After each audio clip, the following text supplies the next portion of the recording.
সমস্যা জীৱনৰ এটা অংশ। ইয়াক অনুভৱ কৰি কেনেকৈ জীৱন উপভোগ কৰিব পাৰি তাকেই আজি মই এই সৰু কাহিনীটোৰ জৰিয়তে ক'বলৈ বিচাৰিছোঁ।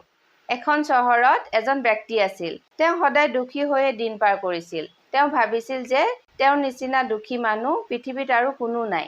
যেতিয়াই তেওঁৰ লগত কোনোবাই কথা পাতিছিল তেতিয়াই তেওঁ নিজৰ দুখৰ কথা ক'বলৈ ধৰিছিল আৰু কাষৰ ব্যক্তিজনে আমনি পাই উঠি গুচি গৈছিল। তেতিয়া আৰু তেওঁ বেছি দুখী হৈছিল যে তেওঁৰ কথা শুনোতা কোনোৱে নাই। এদিন তেওঁ শুনিবলৈ পালে যে চহৰত কোনোবা মহাত্মা আহিছে, যাৰ ওচৰত সকলো সমস্যাৰ সমাধান আছে। এই কথা শুনি তেওঁ মহাত্মাৰ ওচৰলৈ গ'ল। সেই মহাত্মাজনৰ লগত সদায় এটা জীৱ-জন্তুৰ দলো আছিল, য'ত কিছুমান উটো আছিল। মহাত্মাৰ ওচৰলৈ গৈ মানুহজনে ক'লে, গুৰুজী, মই আপোনাৰ বহুত নাম শুনিছোঁ যে আপুনি সকলো সমস্যাৰে সমাধান কৰিব পাৰে। মই এজন বহুত দুখী ব্যক্তি, বহুত সমস্যাৰে জৰ্জৰিত।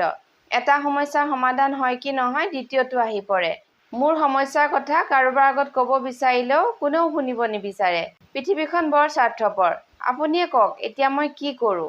মহাত্মাই তেওঁৰ কথা বহুত মন দি শুনিলে আৰু ক'লে, ভাই, এতিয়াতো মই ভাগৰি পৰিছোঁ, কিন্তু কালি মই তোমাৰ সমস্যা সমাধান কৰিম। ইয়াৰ মাজতে তুমি মোৰ এটা কাম কৰি দিয়া। মোৰ উটসমূহক চোৱা মানুহজনৰ অসুখ। আজি ৰাতি তুমিয়ে উটসমূহক চোৱা চিতা কৰা। যেতিয়া সকলো উট বহি যাব তেতিয়া তুমি শুই যাবা। মই তোমাৰ লগত কালি ৰাতিপুৱা কথা হ'ম। পিছদিনা পুৱা মহাত্মাই মানুহজনক মাতিলে। মানুহজনৰ চকু ৰঙা পৰি আছিল। মহাত্মাই সুধিলে, কোৱা, কালি ৰাতি তোমাৰ টোপনি কেনেকুৱা হ'ল?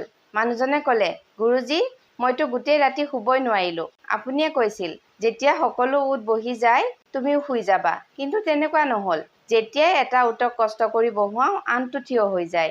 এটা উটো নবহিলে আৰু সেইবাবে গোটেই ৰাতি ময়ো শুব নোৱাৰিলোঁ।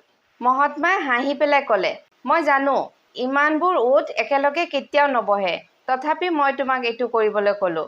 এইটো কথা শুনাৰ পিছত তেওঁৰ খুব খং উঠিল আৰু ক'লে, গুৰুজী, মই আপোনাৰ ওচৰত সমস্যাৰ সমাধান বিচাৰি আহিছিলোঁ, কিন্তু আপুনি মোক অশান্তিহে দিলে।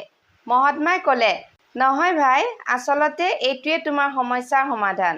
সংসাৰৰ সকলো ব্যক্তিৰে সমস্যা এই উটসমূহৰ দৰে। এটাৰ সমাধান হ'লে আনটো থিয় হৈ যায়। যেতিয়া সকলো সমস্যাৰ সমাধান কৰিবলৈ ৰখা তেতিয়া কেতিয়াও শান্তিৰে জীয়াই থাকিব নোৱাৰিবা। সমস্যা জীৱনৰে এটা অংশ। ইয়াক অনুভৱ কৰি জীৱন উপভোগ কৰা। জীৱনটো সহজ কৰি তুলিবলৈ এইটোৱে একমাত্ৰ সমাধান। পৃথিৱীত তোমাৰ কথা শুনিবলৈ কোনো নাই। সকলোৰে নিজৰ নিজৰ সমস্যা আছে। মহাত্মাৰ কথা শুনি মানুহজনৰ মুখত এটা সন্তোষৰ ভাৱ ফুটি উঠিল, যেন তেওঁৰ সকলো সমস্যা সমাধান কৰিব পৰা এটা যাদুকৰী মন্ত্ৰ পাই গ'ল।